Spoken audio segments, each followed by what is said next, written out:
une association aussi importante et respectable comme la SENCO n'a pris le temps de rencontrer aucune autorité de la République, s'est précipité à faire un communiqué. C'est le seul communiqué sur des rumeurs que la SENCO s'est permis de faire. Nous avons eu près de 9 000 morts aujourd'hui. Chaque soir, chaque jour, nos populations du Nord Kivu sont massacrées, tuées, des assassinats ciblés. Aucun communiqué de cette organisation. Mais pour des rumeurs sur les réseaux sociaux, ils ont pris toutes leurs responsabilités pour jeter de l'huile sur le feu. Nous les avons invités pour qu'ils viennent parce que la République, l'État, le gouvernement a besoin de savoir exactement, a besoin de rassembler toutes ces informations. Nous avons des services qui travaillent, nous avons les informations, mais c'est une organisation sérieuse. Nous les avons invités pour qu'ils viennent, parce qu'ils n'ont pas voulu venir d'eux-mêmes, nous les avons invités, qu'ils viennent donner au gouvernement tous les éléments d'information qu'ils ont pour nous permettre de sécuriser davantage nos concitoyens. Mais il est par exemple inquiétant lorsque vous voyez des organisations responsables qui ont pignon sur rue, qui se permettent de sortir des communiqués sur base des rumeurs divulguées dans les réseaux sociaux. Parler de la SENCO et de son communiqué sur des attaques que subiraient les Swahiliphones. Voilà, et nous estimons que c'est quand même assez dangereux pour une organisation aussi importante qui n'a pas pris le temps de vérifier, qui n'a pas pris le temps de se poser la question de savoir si ce qui circule sur les réseaux sociaux, or toute personne avertie sait et connaît aujourd'hui ce qu'est un fake news. De quoi s'agit-il justement? Parce que la SENCO dit s'être basée sur certains témoignages et on a vu également des vidéos devenues virales sur les réseaux sociaux. De quoi s'agit-il depuis? Est-ce que vous avez vérifié? Nous avons vu par exemple la vidéo d'un pasteur où on a pris un extrait de sa prédication, où il parlait, et une prédication qui date de plus de 4 ans, où on a coupé juste la partie où il parlait des Baswahili. Or que ce jour-là, il y a 3 ans, je crois 3 ou 4 ans, dans sa prédication, il a parlé de tous les groupes ethniques et il savait pourquoi il orientait sa prédication dans ce sens-là. Mais aujourd'hui, on a extrait, plus de 4 ans après, cette partie, on l'a divulguée. Maintenant, l'intégrité territoriale et la souveraineté de notre pays est attaquée. Tout le monde le sait tous désormais par le Rwanda et ses supplétifs du M23. Hier, nous étions les seules Républiques démocratiques du Congo à le dénoncer et le dire. Aujourd'hui, toute la communauté internationale le dénonce avec nous et le condamne. Ces actes barbares qui sont perpétrés à l'est de la République démocratique du Congo. Et cela au bénéfice de la diplomatie agissante de son Excellence Monsieur le Président de la République, Félix Antoine Tshisekedi Tshilombo.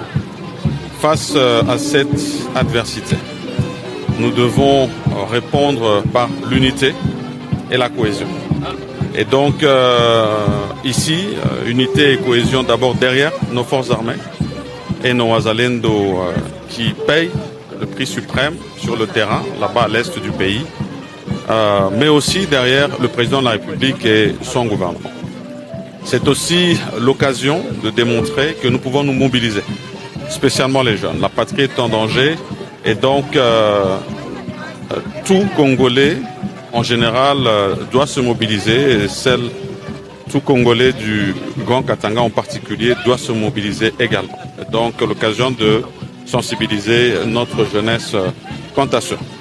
Et bien sûr compatir avec nos compatriotes qui sont à l'est du pays, dans le nord et le sud Kivu, qui subissent ces affres et leur dire que nous souffrons avec eux et nous pleurons nos morts.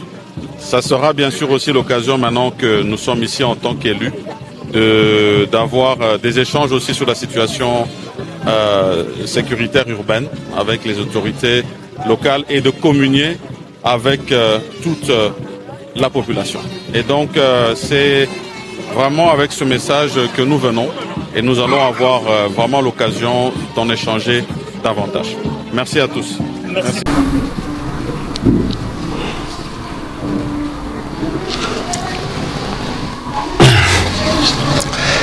Napesi bino nyoso bambote belé bandeko nyoso ba téléspectateurs fidèles. Il y a Genor TV où est la chaîne il y a ba patriote ngamoko Franco Osvaldo grand patriote amoureux de la patrie bino nyonso yo bolanda kabiso o bolembaka te ko landa biso de temps en temps moka koswana bino nzambe apambola bino nyonso boza ko soutenir biso na ko liker ba émission na biso na ko partager ba lien na ko s'abonner pe na ko faire abonner bande ko mosusu. En tout cas, la tombée bino mokakosoa. Merci beaucoup boza et belé la grande famille de Genor TV. Ceux qui n'a lobby na banda kotanga bino na minito. En tout cas, na rosa l'émission sur côté.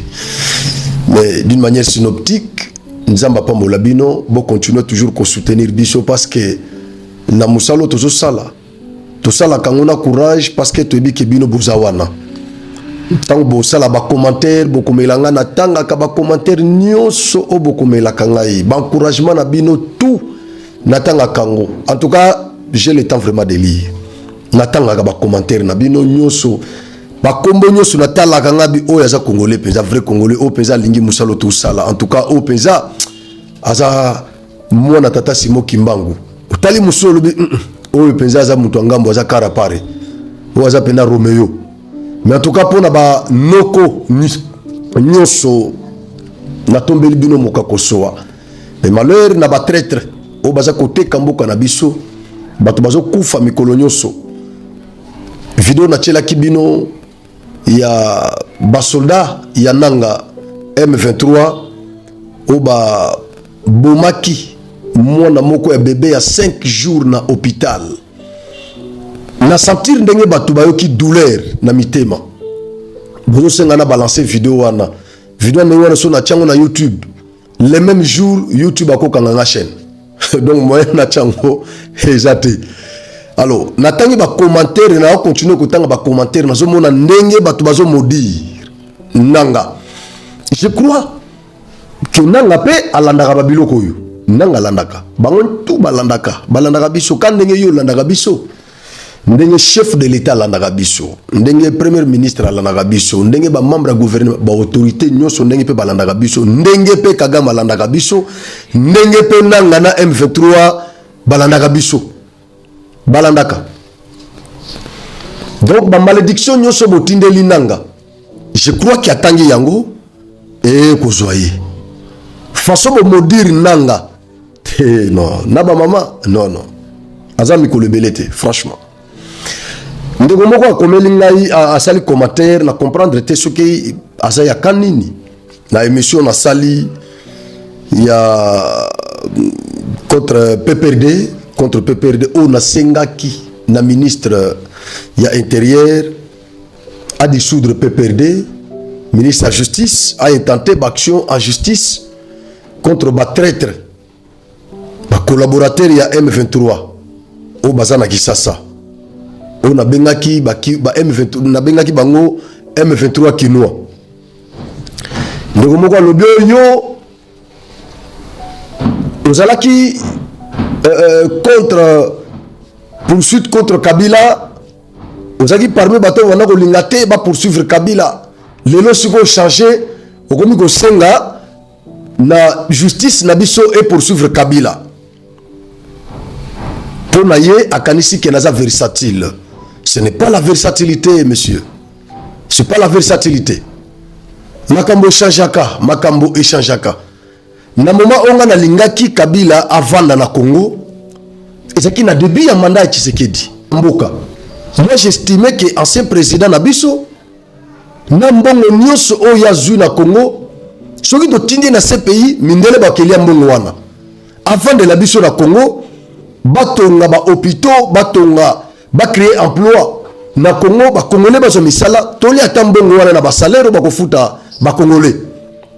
C'était ça ma perspective. Alors na mona ki keso ba tindie na ce pays ba kolia la rwana parce que asa bomi trop asal déjà mabe 18 ans. Lelo a cédé pouvoir au nom de la paix. Bati kai avant parce que bazaki na accord na président accord à FCC cash azaki na majorité na assemblée pe na sénat IDPS na cash nde baganyaki élection présidentielle. Alors na minute wana so bazwaki allié na bango batine na CPI. Mais mboka ta mususu elinga kepela. Alors on ne voulait pas que Tshisekedi a son mandat na début, mbala moko moto pela na Congo. Biso tozaki ba clairvoyant. Il fallait ki kotila Kabila vanda mbongo ya zui ole mindele ba kelia ngone ba Jean-Pierre Bemba mbongo.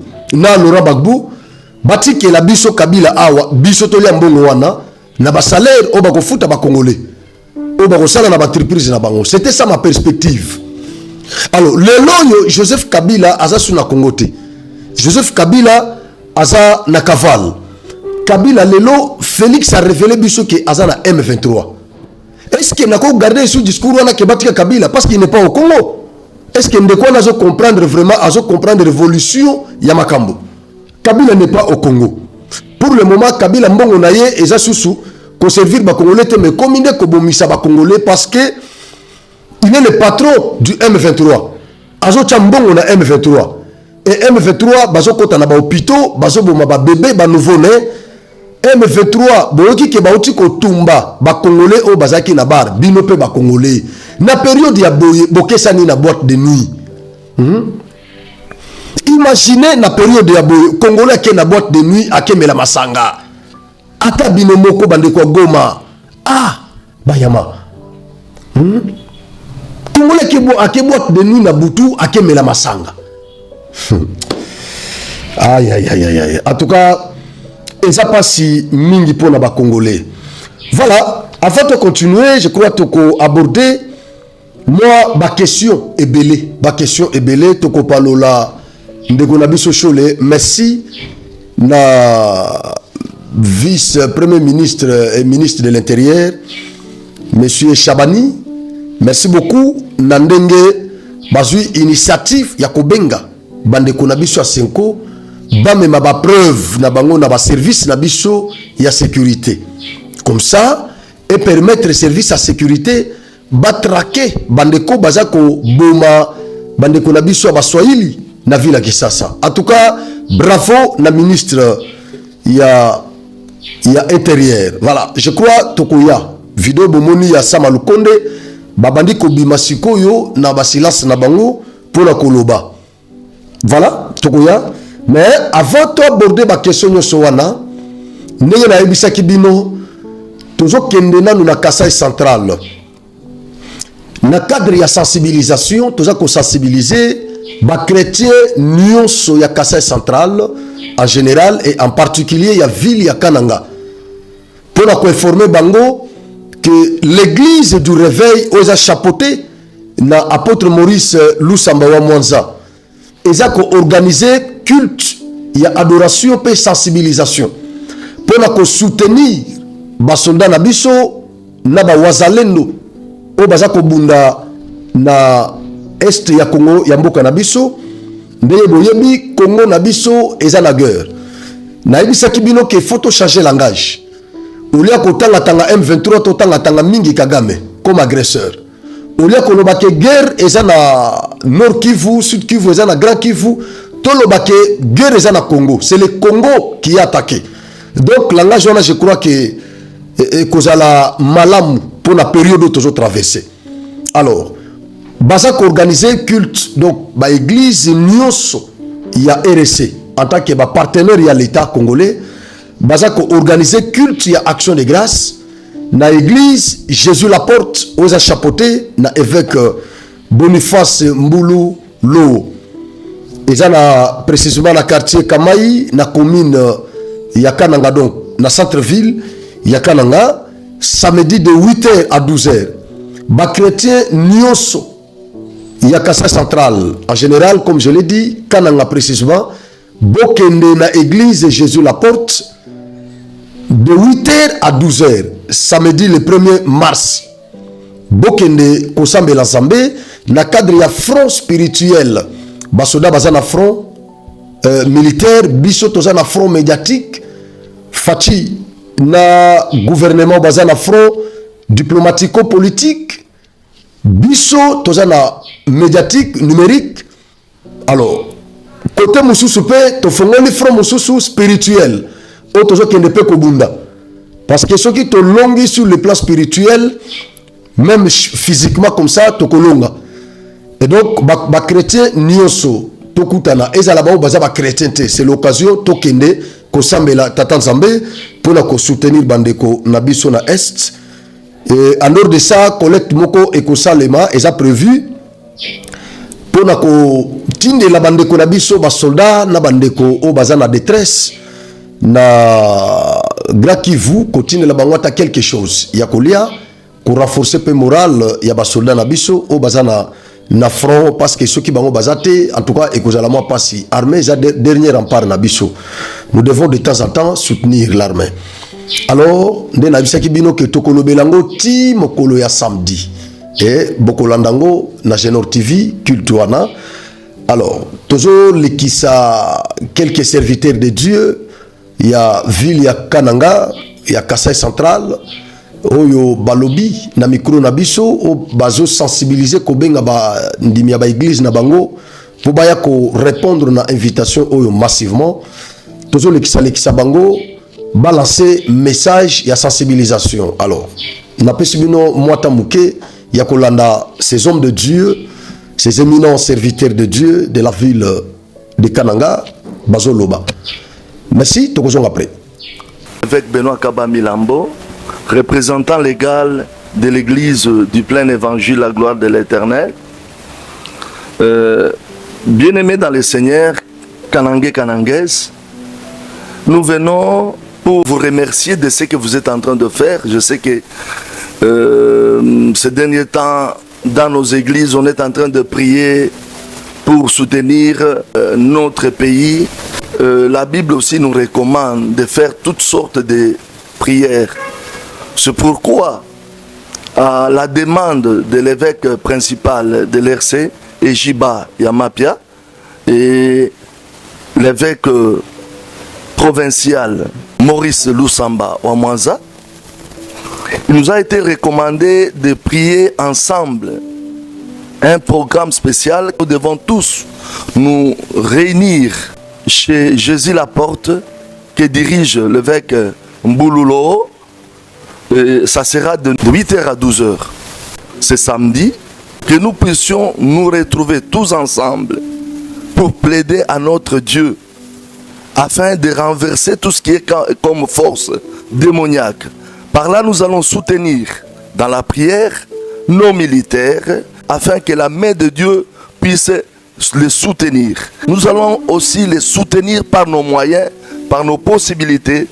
Toi qui as des chemises, toi qui peux avoir de l'argent, qui peux avoir des sacs de farine, ça sera une occasion pour offrir à notre Dieu de tels sacrifices pour aider la population qui souffre à l'Est.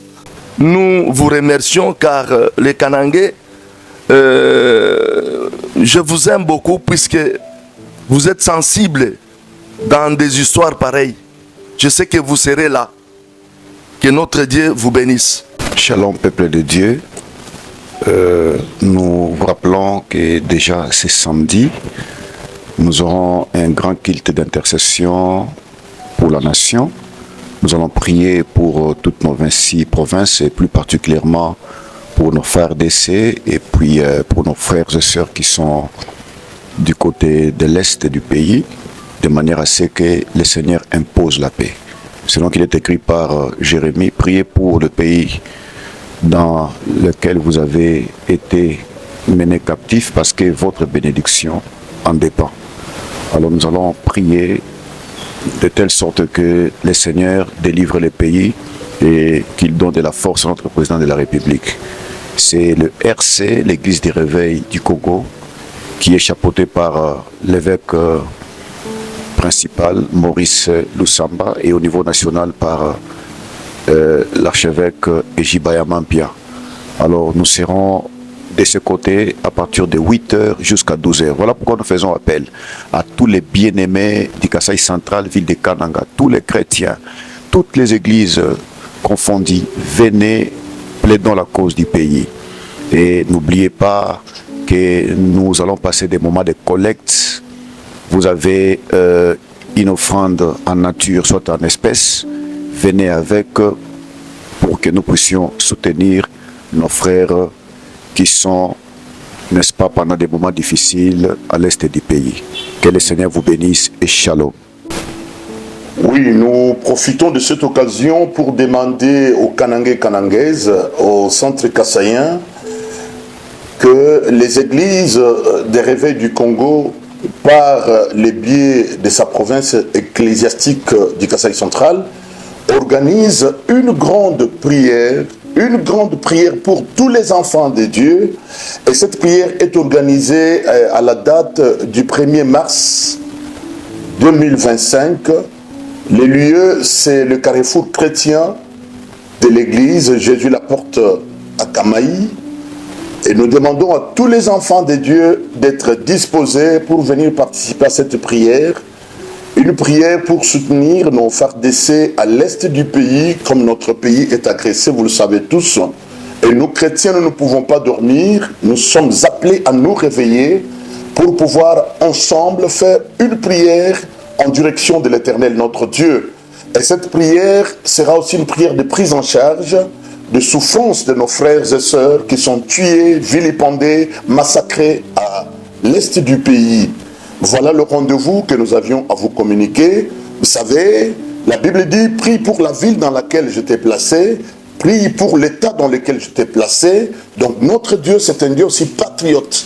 Nous devons prier, nous devons faire quelque chose pour que notre pays remporte la victoire de ces combats macabres que nous livre notre voisin à cause de sa mauvaise foi. Bien-aimés dans le Seigneur, cette invitation est pour vous, chrétiens. Vous qui croyez que Dieu est capable de faire quelque chose, venez, nous allons nous mettre ensemble pour prier en faveur de nos FARDC, en faveur de l'Est de notre pays, pour que notre pays ne soit jamais balkanisé, car cela n'est pas la volonté de notre Dieu. Merci beaucoup, que Dieu vous bénisse. Bandeko, je crois, Bolandi, serviteur de Dieu, Oyo Bauti, ko passer message na bango na Genor TV, pour nous sensibiliser, les chrétiens, nous sommes Kasaï central.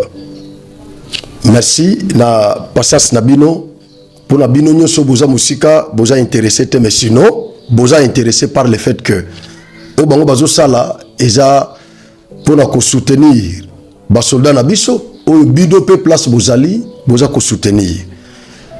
Merci beaucoup. Bolandi, ma vidéo Nabiso introductive. Analyse Nabiso ko tourner autour de la vidéo comme d'habitude, Neiboyebi. Mais avant de kende kuna, et ça na ba vidéo où ils ont la tour des réseaux sociaux depuis le matin, et ça y a meeting yananga na Bukavu. Na sui ba message, ba question ya bandeko. Ba poser ba question belé ndeko Franck Bolobi qui va sanctionner Rwanda. Mais qu'est-ce qui fait que Nanga a continué que ça la meeting na bamboko na minene batwana bazo continuer à agir publiquement na Goma na Bukavu.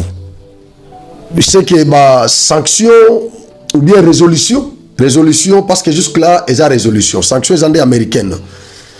Ba américaine va sanctionner James Kabarebe. Mais M23 na ba mususu bazana noko sommet bango pour balongwa na Goma pe na Bukavu. Alors, on a expliqué bandeko boye bino nyoso boko melinga bino nyoso bo poser nga ba question wana tout ça.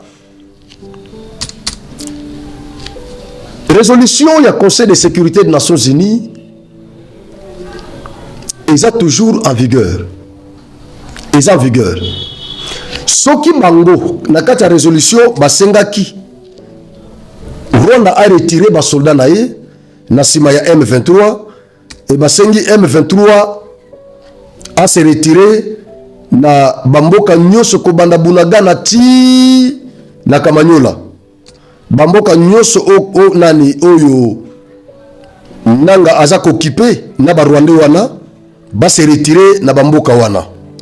Comme ça, bah, autorité administrative congolaise, bazonga na mboka wana.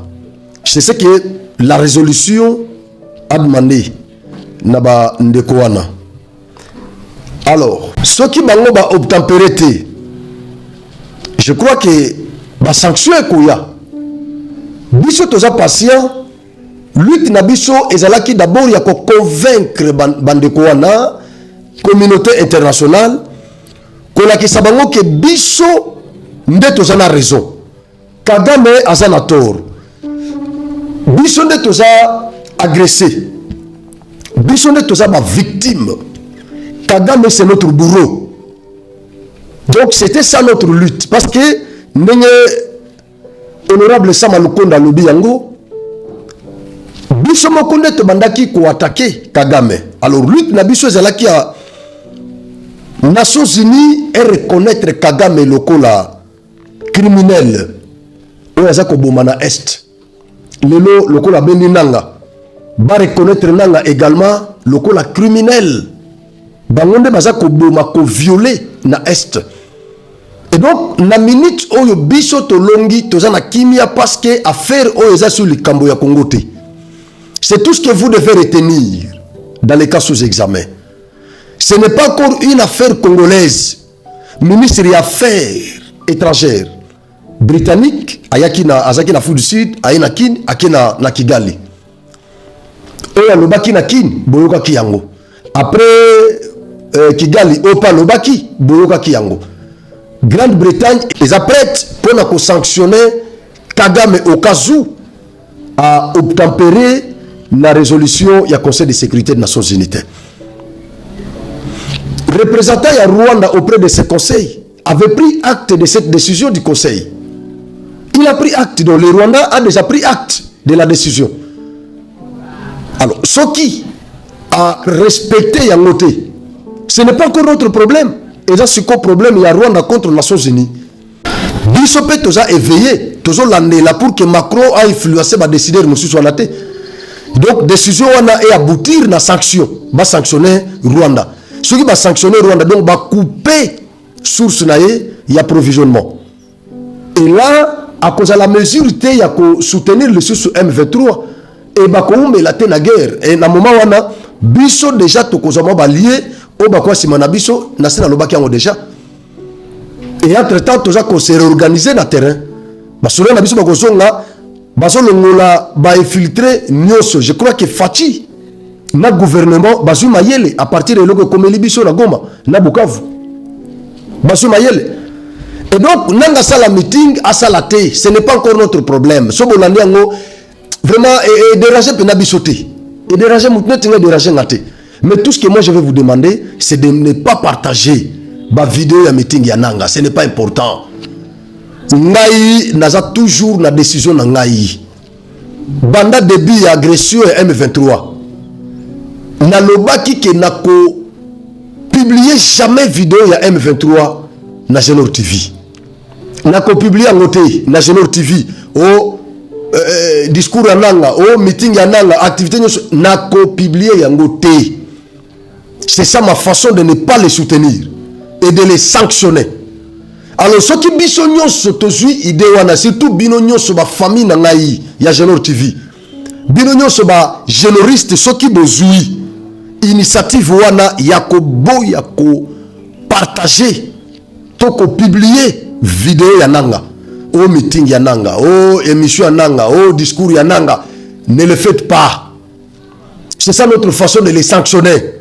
C'est-à-dire toi isolé sur le plan médiatique. Parce que quand on besoin publier, vous jouez les jeux de l'ennemi. Vous roulez pour l'ennemi d'une manière indirecte sans le savoir. Et vous faites la propagande de l'ennemi. Nous devons l'isoler. C'est ça ma perspective. Voilà pourquoi n'insiste à Kanaba Congolais nyoso balandaka biso ba pesa biso confiance ce que tombé na vidéo ya nanga atana groupe pour publier en côté. Pour publier en côté. Ce que nous critiquer yango critiquer au Ghana maloba. Tika weza nengwana continue là Congolais musute. C'est ça le vrai patriotisme. C'est ça. Alors meeting wa de ko sala et ça la bino pas cité ngai et ko sala nga pesa et le côté.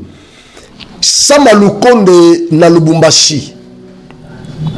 Sama Lukonde sorti de son silence. Asamoko ya ba leader ya présidium. Abimi na silence na ye to reprocher bango trop et quand même bandi déjà koloba. Bandi koloba déjà Sama Lukonde a cité Kagame. Sama Lukonde Lobby, il a reconnu que l'intégrité territoriale et la souveraineté de notre pays sont menacées par qui?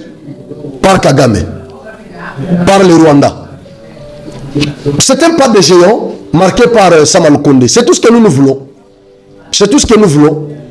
Malgré que Bazoa Kosalango, après la résolution du Conseil de sécurité des Nations Unies, après que Fachi ait déploré le silence de certains membres de l'Union sacrée, et après que Fachi ait félicité quelques membres de l'Union sacrée, il fallait qu'ils soient là avant la sanction contre le M23, avant résolution, il y a Conseil de sécurité des Nations Unies. Avant Fachi a déploré silence, il y a des membres de l'Union sacrée, et avant Fachi a félicité quelques membres du gouvernement ou de son régime. Et là, on pouvait croire que Bandeko Belé, Baza Pembeni a Fachi et Bazo soutenir Namote Mamoko. Donc Jean-Pierre Bemba à Salaki, à qui qu'on sensibiliser dans la province, dans Bango, à qui dans la province à Bandeko Moussousou, à qui qu'on sensibiliser. Le fait que Bozo Salango déjà, les Congolais va se réconforter déjà à partir de la résolution, à partir de quelques décisions, à partir de la décision à quelques structures internationales, toujours déjà moi souffle. Toujours déjà moi souffle. Et tant que Bobandi Obimasiko Bokomi Koloba, en tout cas ça m'a lamouté. Mais quand même, au lobby, il fallait que le tango tension est là qui na Congo. Tango ba Congolais ba perdre espoir. Tango ba Congolais ba zaki secoué. Nanga Zigoma, nanga Zozo Bukavu, na moma wana. Structure moko internationale, na me loba qui ta faveur na biso. Na moma wana il fallait ki bobi na boloba. Mais le fait que Bogarda qui silence inquiéta ki biso. Voilà pourquoi to sala ki mo ba coup de gueule. Toloba ki awa sans embâche, to déplora qui l'omerita nabino. Mais quand même, vous avez parlé, il a attaqué le Rwanda, il a reconnu quand même que l'intégrité territoriale et la souveraineté de notre pays sont menacées, sont attaquées. Par qui? Par Kagame, par le Rwanda. C'est quelque chose, Sama Lukonde a appelé nos frères du Grand Katanga à l'unité. C'est quelque chose, c'est tout ce que nous on cherchait. C'est tout ce que nous on cherchait. Il a quand même reconnu que nous sommes attaqués. Il y a la menace de la division au sein de nos tribus. Il a quand même reconnu ça et il appelait nos frères fragiles. Je dis bien nos frères fragiles du Grand Katanga à l'unité. C'est quelque chose de très important parce que Katanga est base naé, il faut passer message dans Katanga. C'est vraiment important. Voilà, Sikoyo, je vais m'apaisantir sur la Senko. La Senko, je crois, na émission moko na salaki semaine passée, na sengaki na ba Congolais, ba CDT na manipulation. Na manipulation, tout le monde na ba vidéo moko ya kala, ba komo zongi sango na réseaux sociaux. Ba lobi ke ba kinwa, ezalaki ba kinwa au ba insérer na ba luba na kati. Ba lobi ke ba luba baza ko boma ba Swahili. Na Uvira batangi pe ba luba na Uvira. Ata bozaka mitema mabe mais pas jusqu'à ce niveau. Comment baluba bako kende ko boma bandeko na biso ba Swahili phone na Uvira. Zona no Uvira ti Kasai. Lac Tanganyika eza munene. Ozu bato na lac Tanganyika. Oke Kalemi. Okomi na Kalemi, soko kozo avion oke Lubumbashi. Soko ke na nzela se oleki Pweto nzela se oke Lubumbashi. Okomi na Lubumbashi ozwi train. Ou bien ozwi avion, ou bien ozwi mutuka nzela ya Luiza. okomi na Kasai, okomi na Kasai oriental ou Kasai occidental. Après wana Chikapa, Kasai, Chikapa. Donc voyage nyoso wana balubo bakolongwa Chikapa kana ngambujima ilo mami lo diakoto nyoso baketi bafuti ba transport na bango ou bien Tshisekedi ne mutokoti na bango mbongo kosomba minduki tozo lukango bafutela baluba nyonso ya Kasai babiye ya avion basala périple wana bakende ti na Uvira babanda koboma baswahili phone ya Uvira ata bozala motema mabe ata kutu lokuta ya numérique ango. Alors balongo kuna baina kini baluba na bakinwa basangani bazo boma bazo poursuivre bazo massacrer baswahili phone. Eza ba rumeur ndona lobaka na guerre ba rumeur ba prendre en compte mais eza bisoté eza l'état service ya sécurité nde ba prendre en considération rumeur pour basala banquette eza bisoté rumeur oui spéculation oui biso pe toyoki yango tokoki kokomata likolo nango positivement soit négativement mais service à sécurité nde bako s'intéresser nango pona kosala enquête. Mais jusque là il n'y a pas un communiqué officiel de la part du gouvernement, il n'y en a pas, ou des services de sécurité, il n'y en a pas pour soutenir ces allégations, il n'y en a pas. Subitement Senko abimi na communiqué naye abeshole précisément secrétaire général ya Senko pour naye c'est vrai rumeur wana eza vrai a confirmer yango que eza vrai baluba na bakinois bazoboma baswahili na Kisasa. Ça c'est la Senko précisément abeshole un clerc catholique chapelain Cholet, monseigneur Cholet, c'est lui qui va sortir avec ses communiqués pour confirmer que Barimé Rwanda est solo. Bravo quand même na service na biso sécurité, bravo na patron ya sécurité. Ezola kisake bolanda kabiso kalata wa Israël Mutomba otiko sala coup de gueule à s'attaquer farouchement na Cholet. Vidéo wana sali tour ya réseaux sociaux ba congolais ba sepeli na vidéo wana et c'est le rôle que nous jouons parce que nous sommes contre les propos de Cholet. Bande ko Senko pourquoi bazuluka kimate na mboka oyo nazana ouvrage moko ya Alberto azaki prêtre catholique Alberto nazoluka ouvrage wana zambe na ngai na defisaki yango nani a révélé makambo ebele ya ba prêtre catholique depuis la nuit des temps bandeko wana toujours baroulaka contre le peuple basaka la base ya ba division ethnique basaka à la base ya ba coup d'état basaka à la base ya ba assassinat ya ba président ebele ya monde renseignement na bango et tournera toujours autour ya babiloko wana. Ce monsieur a révélé beaucoup de choses au bandeko basalaka biso heureusement que tout ce fongami tout ça sur la Kabila te o bozaki koloba to kanisaki ke ba catholique bandeko ya Senko catholique jo seme bandeko ya Senko tango bazo s'attaquer na Joseph Kabila biso to kanisaki ke ils étaient pour nous, pour le peuple, ils nous soutenaient. Et au fur et à mesure que tous évoluent na bango, tu dois comprendre que ces gens-là ne roulent pas pour nous. Ils ne travaillent pas pour nos intérêts. Ils travaillent pour leurs intérêts, pour les intérêts occidentaux. Ils sont utilisés. Ils sont utilisés. Ils étaient très à l'aise pendant que Bissola Kagame toujours Kanate, notre président et Kagame.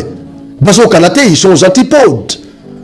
Bissola Congolais, est-ce que Nana Gokende sur Rwanda Nena Badokende? Je ne peux pas. Nous vivons aux antipodes. Le régime, il y a Paul Kagame. Mais quand vous voyez ces hommes de l'église le politicien en robe, ce n'est pas moi, Jean-Pierre Bemba. Basarroger audace à Okena Rwanda, sans être inquiété, bakepe, bakangi photo bien, basa très à l'aise, bakepa ba rebelle, na est, bafa na bango, bazo benga bango ba frère, bazo solo la bazo seka. Mais quand ils étaient devant Fachi, Bilonga Kokanga, vous voyez, vous sentez que bateau baza vraiment, baza na mitema na bango pesa bazo canicele mabe, mais baza quand même na bazo solo la peau, battre un peu vigilance. Pour ba le bakeno, tango ba okena Rwanda, tango ba kene pa Kagame, tango ba ko attaquer bango, ba yebisa bino ke meto banda ki na ne pas président na biso. Va se retrouver na Rwanda. Très à l'aise.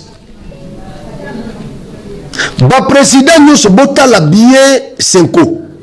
5 ans azalaka l'aise na ba président nyonso o bazala soutenir na Occident.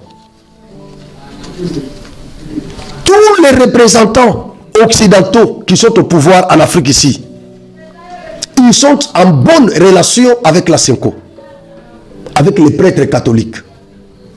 Mais tous les présidents nationalistes, tous les présidents qui se battent pour les intérêts africains, ne collaborent pas bien avec les prêtres catholiques. Précisément la Senko. Je parle ici de la Senko. Précisément la Senko. Botala kandenye ba prêtre Senko batambolaka. Na Afrika wa. Na ba pays nyonso oyo ba président nationaliste bazo diriger Senko Afrika bango mingité. Attention ba fréquenter bango metalaka ba photo na bango au mona ke baza leste. Mais ceux qui marquent ko rendre visite na président oyo aza marionnette il y a Occident. Au monde que Bandeko basa très à l'aise na président wana parce que il travaille pour un seul maître. Il roule pour un seul maître. Bango nyonso bazoluka intérêt ya maître na bango occidental. Bravo na patron ya sécurité Chabani. Bravo to sengaki tozo continuer ko senga na bino. Batu lokola batu ya Senko, batu lokola Baramazani Shadari, ba Obemina ko batu ya FCC, ba Joseph Kabila, nazo continuer ko senga baza batu ya ko poursuivre ministre de la justice Mutamba Mikoloyo, nazo comprendre te Mutamba Zindi, Mutamba zo kana suste, Mutamba succès ke wap succès c'est ka ya Mikolomike Constant Mutamba. Ba salonini ba lesonini. Communiquer sur ce constat Mutamba. Injonction et que wapi. Injonction et que wapi. Batu ya fait cesser Bangoana. Bazo c'est la plan machiavélique contre le régime où yosa ko faire partie. Mutamba ba injonction et que wapi. Mutamba succès ici. Mutamba ba communiquer et za wapi. Communiquer 001, 002. Communiquer que wapi Mutamba. Intenter action en justice contre Joseph Kabila. Naïbi qui est Aza Ikon Nayo, Moutalakiso quand même Kobo Masuki, tout ça. Bon, c'est le passé, il n'y a pas de problème. On a déjà la mettre Moussou, c'est la politique. La politique est dynamique. Là, il y a condamné au Tepo Nawana. Nazo mona bande kebele bazo songi sa ba photo na ya Kalana Kabila, ba vidéo ya Kala. Moi je suis pas là-bas. Moi je suis pas là-bas. Togotika on a passé. Nous devons évoluer. En vertu de la théorie de l'évolutionnisme, nous devons évoluer. La politique est dynamique, nous devons évoluer. Le passé déjà dépassé. Moutamba pour le moment, il travaille pour Tshisekedi. Alors, Sungabiso. Joseph Kabila a violé intentionnellement la loi au Bando protégé. C'est le moment, il y a coupé ces injonctions na procureur compétent comme ça. Bah, il tente action en justice, tout le monde a Joseph Kabila à la barre, même Soukako Kima. Donc on en est à par défaut. Ça serait une bonne chose, ça va quand même nous soulager. Au lieu de la retard, nanga eroke nanga bandaki biloko na kisasa. To banda ko bele la kane to bele la boy. Nanga bandaki déjà biloko wana na kindi. To banda ko bele la. Nanga kimi. Akini nanga na M23 lelo nanga akomi ko agresser lelo azo tenir meeting na Bukavu. John Numbi ezalaka boy John Numbi aza na Lubumbashi bokanga ye comment l'état akokobanga individu lokwa John Numbi bokanga ye John Numbi tout la mushi ya zaza lelo John Numbi comme comploter contre l'état Kalev azalaki awa Kalev bokanga ye Kalev tout la mushi ya zaza lelo bato zona bazawapi contre l'état congolais Bashadari bango wana obeni na ko bango wana ba Joseph Kabila bango wana Kabila zana ba bien na Kini na Congo saisissez les biens de Joseph Kabila frappez fort sur Joseph Kabila c'est le moment ya ko saisir Babilo quoi parce que les Congolais ont compris que Joseph Kabila ne roule pas pour nous tango baso boma ba Congolais ils ne parlent pas mais tango yoki ke baso sanctionner maître Naï Kagame il est sorti de son omerta. Il a fait un coup de gueule contre les institutions. C'est que la loi garantissant sa protection lui interdit. Il a fait un coup de gueule contre le peuple congolais. À Sengibiso, tu affaibli, tu as procédure, tu as front militaire, tu as dialogue, tout ça.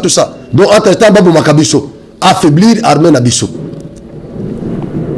C'est le moment il y a qu'à intenter action en justice contre tous ces susmentionnés. C'est le moment.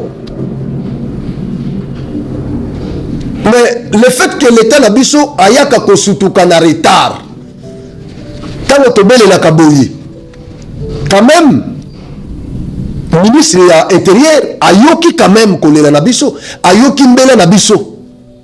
Basengi abeshole aya dans nous ko mi présenter na ba service na biso ya sécurité oui il est kozala ndengo wana kaka papa parce que bouti epananga bouti na Kigali boko kozonga na Kongo mbala moko boya bozo essence bouti na ngona Rwanda botia na moto e inda isu na Kisasa capitale esika ba institution na biso ezali bolingi boyindi sawana baswahili o bazana ba institution bazana armée baswahili o bazana na population batele masiko yo contre bakinoa contre baluba division ekota na Congo à partir de Kisasa. C'est ce que la Senko a fait dans un langage clair. Alors yaka papa pesa biso lokola yo biso toza batu ya sécurité oboyi ko yako Lukaba élément et pas nabiso vraie information pas nabiso avant de rédiger communiquer nabino bolobi qui besoin d'un service à renseignement nabino à Vatican donc service à renseignement wana informé bino déjà que ba lubana ba kinoa bazo boma ba swahili na Kisasa lokola service à renseignement à Vatican informé bino entre temps biso toza na Vatican te toza na RDC. Moko la service na bino informé bino boya kasi bo pesa biso information wana to traquer bato yo baza ko perpétrer ba crime wana. C'est ça le problème. Parce que en droit nous disons que a tori et combi probation la charge de preuve incombe à celui qui allègue les faits. Seul a confirmé biso toza na biso ba lambda bato ba internet bako ko publier biloko wana na ba groupe à WhatsApp problème ezati mais quand c'est une autorité ecclésiastique secrétaire général il y a Senko une structure qui est censée être crédible azo sala ba propos a confirmé que barimero wana eza solo bazoboma baswahili na Kisasa na Kisasa par baluba na bakino mais bakoti konenga la tête dans un pays normal bako interpeller yo yaka nanu ce n'est pas une arrestation c'est une interpellation yaka nanu pesa biso ba élément ba pièce de conviction oyo zanango comme ça biso to continuer banquette parce que ça relève de notre compétence. Et s'il s'avérait qu'ils athées, s'il s'avérait que ma pièce de conviction wana chole à brandir yangote, imaginez ce qu'on suit que vous allez chole à la barre Chapelet à la barre. Tokobeta maboko. Parce que totikala komona na mboko te membre moko Senko interpellé bakangi pe bakondané. Je ne sais pas ce que ça lema déjà, je ne sais pas. Bien na bosani na habité. Mais pour cette fois-ci, excellence ministre, excellence vice-premier ministre et ministre de l'Intérieur, Chabani, Kotiga Cholete. Cette fois-ci, Cardinal Ambongo a s'échappé à Abbé Cholé. Mais Abbé Cholé, Boutique a été préparé sa leçon na Bamosusu. Azaki na Lubumbashi, je crois Azaki avant-hier, lobby, bazuye passeport. Na bande quoi deuxième, parce que deuxième ils ont la sécurité. Ils ont la sécurité. Ouais, ils ont la sécurité. Bazuye passeport yo yakanan parce que na répondre to la bango. Ouais. Yakanan yo vana na nu aw vana na tobenga na nu na niveau ya hiérarchie. Comme ça tu expliquer bango que toza déjà na yo awa. Totika yo kene to garder yo. Est-ce que bakoza la mesure ya koya ko kango na ndako ou bien à partir ya wambala moko to déférer yo. Ba vandisi wana quelques heures. Intervention yo koya. Bozo selaye passeport a aucun nulle part to gozoyer. Mais visa à cause de noté a aucun atteint na Zambie a tourné kana Congo awa. A kenan ko répondre na service de sécurité à brandir ma preuve au Azanango, il y a communiqué na ye o ya salaki. Parce qu'il a basé communiqué wana selon le ministre de l'Intérieur sur base ya a sali communiqué wana sur base ya ba rumeur. Alors l'état azana na ba preuve te. Ce qu'on voit ka réaction, il y a président, il y a Senko, Monseigneur Fulgence Mouteba, il y a Lubumbashi. Le passeport de monsieur de la Sèche, le secrétaire général de la Senko, a été confisqué par la direction générale de migration Lubumbashi et a été restitué qu'après plusieurs interventions. C'est une provocation que l'Église ne peut pas accepter. Nous sommes un pays laïque. Monsieur Fulgence Mouteba, nous sommes un pays laïque. Nous ne sommes pas un pays catholique. Nous sommes un pays laïque. Nous avons à peu près 9 confessions religieuses. Les kimbanguistes sont là. Les musulmans sont là. Les protestants sont là. Nous avons, bon, protestants de toutes les façons, ils sont déjà avec vous. Nous avons l'église du réveil qui est née ici. L'église kimbanguiste qui est née ici, au Congo. Nous sommes un pays laïque, monsieur Fulgence Mouteba. Nous ne sommes pas un pays catholique. Nous ne sommes pas au Vatican ici. Non, nous sommes en RDC. Nous ne sommes pas régis par les droits canons. Nous sommes régis par les droits positifs congolais. Nous ne sommes pas au Vatican. Détrompez-vous. Vous vous comportez comme si nous étions au Vatican, comme si tous nous sommes des catholiques. Non, nous ne sommes pas des catholiques tous quand même. Nous ne sommes pas des catholiques. Nous avons un chef de l'État ici, nous avons un gouvernement. Nous avons l'armée ici, nous avons les services de renseignement, de sécurité. Et donc nous avons tous les services étatiques qui sont opérationnels. Nous en avons ici. Et ils doivent travailler sur vous. Sans inquiétude. Ils doivent travailler. Vous pensez que vous êtes au-dessus de la loi. Vous n'êtes pas au-dessus de la loi, monsieur. À chaque fois qu'on essaie de vous interpeller, de vous reprocher de quelque chose, vous sortez les ongles pour s'attaquer au gouvernement. Vous voulez fragiliser le gouvernement. Quand vous étiez au Rwanda, même à Goma avec Nanga, mais vous étiez très poli. Vous étiez très poli en face de Nanga. Vous n'étiez pas arrogant. Même quand vous avez fait le communiqué là-bas, c'était avec beaucoup de politesse. Vous étiez au Rwanda très poli. Mais pourquoi vous voulez ici nous intimider? On ne va pas vous laisser la place. Monsieur Fulgence Mouteba, on ne va pas vous laisser la place. Vous êtes prêtre catholique. Moi, je ne suis pas catholique. Vous êtes président de la Senko. Je ne suis pas membre de la Senko. Et donc, je suis congolais. Je suis congolais. Je jouis de toutes mes prérogatives et de tous mes droits et libertés qui me sont reconnus dans la Constitution en vigueur en RDC, dans mon pays. Et donc, vous ne pouvez pas nous intimider. Non, vous ne pouvez pas intimider notre gouvernement. Non. Non. Vous ne faites rien pour nous. Église catholique, qu'est-ce qu'il fait? Qu'est-ce qu'elle fait pour nous? Vous ne faites rien pour nous. Sfatia a décrété gratuité d'enseignement de base. Vous étiez les premiers à les combattre. Vous étiez les premiers à les combattre. Mais c'était quand même dans l'avantage des démunis.